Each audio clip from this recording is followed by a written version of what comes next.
একাত্তর জার্নাল এবং অনুষ্ঠানের প্রায় শেষ পর্যায়ে চলে এসেছি। আমরা আসলে অনুষ্ঠানের শেষ অংশে আছি। যে প্রসঙ্গটিতে ছিলাম, সোহরাব হোসেন আপনি যেটি বলার চেষ্টা করছিলেন যে এই কোনো পক্ষেই আসলে দায়িত্বশীলতা নেই, সঙ্গে সঙ্গে লাশ গুমের যে অভিযোগ, এবং আজকে দেখছি আমরা যে যারা উদ্ধার কর্মে নিয়োজিত তারা বলছেন যে না, এটি তাদের প্রতি এক ধরনের সন্দেহের তীর, যেটিকে আসলে ওনারা কোনোভাবেই ভালো চোখে দেখছেন না, এবং সেটি ওনাদের জন্য অস্বস্তিকর ভীষণ রকমের। না, এটা হচ্ছে যে তাদের যারা যেমন নবম ডিভিশনের জিওসিডি বললেন বা উদ্ধারকর্মী, তাদের বিরুদ্ধে কিন্তু বিরোধী দলের অভিযোগ না, অভিযোগটা তো সরকারের বিরুদ্ধে। সরকারকে এরকম একটি ঘটনায় সরকারের নানা রকম দুর্বলতা থাকে, অব্যবস্থাপনা থাকে। যেমন সরকার একটি ব্যবস্থা নিয়েছে, যেহেতু সেটি সাভার পৌরসভা, যে পৌরসভা এটি এই বিল্ডিং বাড়ানোর অনুমতি দিয়েছে, তারা অনুমতি দিতে পারে কি পারে না, বা তাদের এই ব্যর্থতার দায়িত্ব নিতে হবে, সেখানে পৌর মেয়রকে বরখাস্ত করেছে। এখন স্থানীয় সরকার মন্ত্রণালয় এই ধরনের গুরুতর অভিযোগে করতে পারে। এখন ঘটনাক্রমে এই পৌর মেয়র বিএনপির সমর্থক বা বিএনপির একজন নেতা, স্থানীয় নেতা। বিএনপি কিন্তু এটা রাজনৈতিকভাবেই করেছে, তারা বলেছেন এটি প্রতিহিংসা। হ্যাঁ, প্রতিহিংসাপরণ। আবার আওয়ামী লীগের যদি পৌর মেয়র থাকতেন, তাকে করতেন কিনা সে ব্যাপারেও আমি সংশয় মুক্ত নই।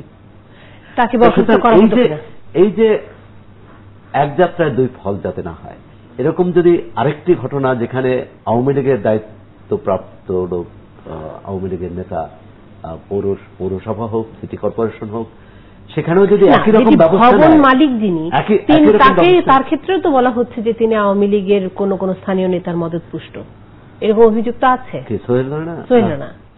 সোহেল রানা যেমন আওয়ামী লীগের যুবলীগের নেতা হিসেবে আমরা গণমাধ্যমে দেখেছি, যদিও সরকার অস্বীকার করেছে, আবার সরকার সেই কমিটি বিলুপ্ত করে কিন্তু এক ধরনের স্বীকার করেছে প্রকারান্তরে যে তিনি যুবলীগ করতেন, আবার তার বাবা নাকি বিএনপি করতেন।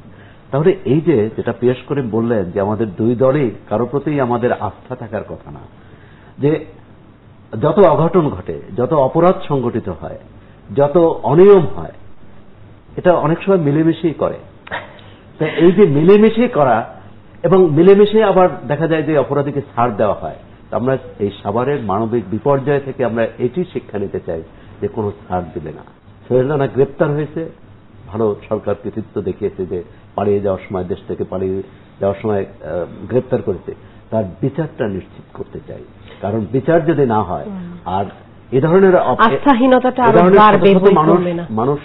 মানুষ হত্যার জন্য যারা দায়ী, যিনি এবং যারা দায়ী, তাদের যদি শাস্তি হয় 1 বছর 2 বছর জেল বা হাজত খেটে তারপর বেরিয়ে আসা, তাহলে তো এর পরবর্তী ঘটনার জন্য আমাদের অপেক্ষা করতে হবে। আমি যেটা হচ্ছে আসলে মানে সোহেল রানা তো শুধু একজন ব্যক্তি নয়, সোহেল একটা প্রতীক। বাংলাদেশের রাজনৈতিক দুর্বৃত্তায়ন যে ঘটেছে, একটা রাজনীতির যে গডফাদার সংস্কৃতি তৈরি হয়েছে, এবং দুই প্রধান রাজনৈতিক দলের নেতারা সন্ত্রাসীকে পোষেন, সন্ত্রাসীকে রক্ষা করেন, সন্ত্রাসীকে তৈরি করেন তাদের নিজের স্বার্থ রক্ষার জন্য, বৈষয়িক এবং রাজনৈতিক স্বার্থ রক্ষার জন্য। একটু আমি যোগ করি, পেশ করে আপনি যদি উত্তরটা সেভাবে দেন, আপনি কি মনে করছেন না যে সোহেল রানা, আপনি যেটি বলছেন, সোহেল রানা একটি প্রতীক, শুধু প্রতীক তো নয়, এই রানা প্লাজার বিষয়টি আসলে পরতে পরতে দুর্বৃত্তায়নের একটি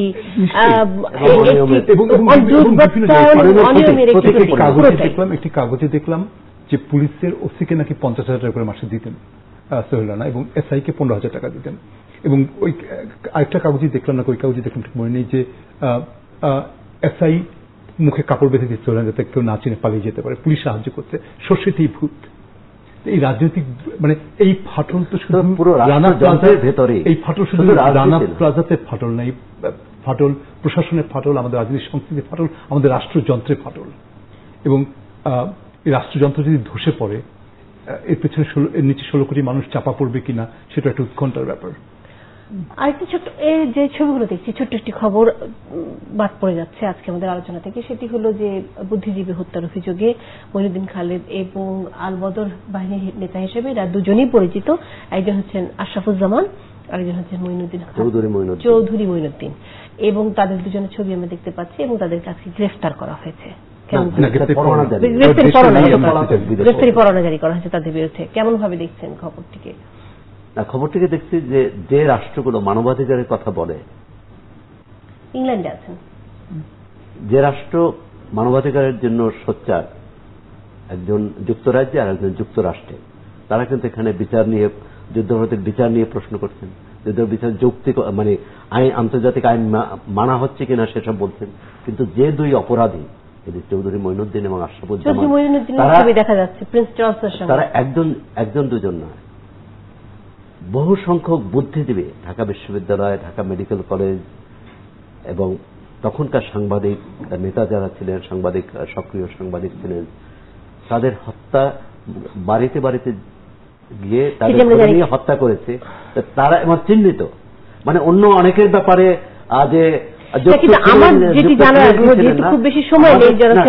আমি যে কথাটা বলছি, মানে তাদের ছবি ছাপা হয়েছে,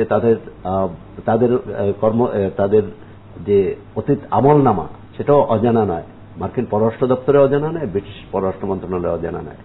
তারা কেন এই অপরাধীদের তাদের রাষ্ট্রে আশ্রয় দেবেন? আমি একটু সেই জায়গাটিতে আসছি। আমাদের যেহেতু কোনো বন্দী বিনিময় বা আসামি বিনিময় বা অপরাধী বিনিময়ের কোনো চুক্তি নেই যুক্তরাজ্য বা যুক্তরাষ্ট্রের সাথে এখন পর্যন্ত, এবং গ্রেফতারি পরোয়ানা জারি করা হয়েছে দুজনের বিরুদ্ধে, দুজনেই পলাতক, ব্যাপারটি কি আবারও একটি প্রতীকী ব্যাপার রয়ে গেল কিনা? না, প্রথম কথা হচ্ছে যে যারা এই ধরনের ঘাতক তাদের তো বিচার হতে হবে, তাদের চিহ্নিত করে তাদের বিচার হতে হবে। এ ব্যাপারে আমাদের ভিন্ন পলিটিক্যাল পজিশন থাকা যাতে এই ব্যাপারে দ্বিমতের কোনো অবকাশ নেই। লিগালি সম্ভবত হয় কি যে এরকম একটা দেশে যখন আপনি ইমিগ্রেশন পাচ্ছেন, নাগরিক হচ্ছেন, আপনার প্রতি কোনো ফর্মাল লিগাল চার্জ না থাকে, সরকার তো দায় করে আপনাকে বের করে দেবে না। এখন বাংলাদেশ সরকার থেকে গ্রেফতারি পরোয়ানা জারি করা হয়েছে, দেখা যাক ব্রিটিশ গভর্নমেন্ট কিভাবে রেসপন্ড করে। আপনার কি এটার সাথে সাথে এটাও মনে হচ্ছে কিনা যে এটি একটি, আমি যেটি বলছিলাম, এটি একটি শুরু মাত্র, এরপর এটি এক্সট্রাডিশন ট্রিটি বা যেটিকে বন্দী মনে হয়, এটি বাংলাদেশ চাইলে হতে হবে না, যুক্তরাজ্য, যুক্তরাষ্ট্র বা সংশ্লিষ্ট অন্য রাষ্ট্রকেও চাইতে হবে। বঙ্গবন্ধু হত্যা মামলার আসামিদের ফেরত আনার জন্য যুক্তরাষ্ট্রের কাছে কিন্তু অনেকবার চুক্তি নিয়ে আলোচনা হয়েছে, দেন দরবার হয়েছে, কিন্তু চুক্তি পায়নি। এক্ষেত্রেও লাভ হয়নি। এবং আজকে যে শুরু হয়েছে তাও না, চ্যানেল 4 ওয়ার ক্রাইমস ফাইল নামে যে ছবি করেছিল তার অন্যতম কুশীলব হচ্ছে চৌধুরী মঈনুদ্দিন। সুতরাং এই চৌধুরী মঈনুদ্দিনের অপকর্মের কথা, অপরাধের কথা কিন্তু ব্রিটিশ সরকারও জানে, কিন্তু তারপরও আইনের ফাঁকফোকর দিয়ে থেকে যাবে, এটি কিন্তু মানবাধিকারের চরম লঙ্ঘন বলেই মনে হয়। আপনাদের দুজনকে অনেক ধন্যবাদ, ডক্টর পিয়াস করিম, জনাব সোহরাব হাসান, দুজনকে অনেক ধন্যবাদ। দর্শক, আপনারা নিশ্চয়ই ছিলেন এতক্ষণ আমাদের সাথে। আমরা আন্তর্জাতিক সংবাদ দেখব এবং তার আগে আপনাদের কাছ থেকে বিদায় নিয়ে নিচ্ছি। মিথিলা ফারজানা আজকের মতো এখানে শেষ করছে ৭১ জার্নাল। আগামীকালকে আরো একবার ৭১ জার্নাল নিয়ে আপনাদের সামনে হাজির হব নিশ্চয়ই। তবে চলুন দেখা যাক আন্তর্জাতিক সংবাদগুলোতে কি কি আছে আজকে। An Indian man dies after being attacked in a Pakistani jail. Pakistan say he was a spy behind deadly bomb attacks. His family say he was an innocent farmer. His detention and death has increased tensions between the two neighbours. The Indian Prime Minister condemns what he calls the barbaric attack. A flippant comment from the Egyptian information minister to a female journalist sparks outrage. But this is a remarkable reflection of how women are treated in Egypt.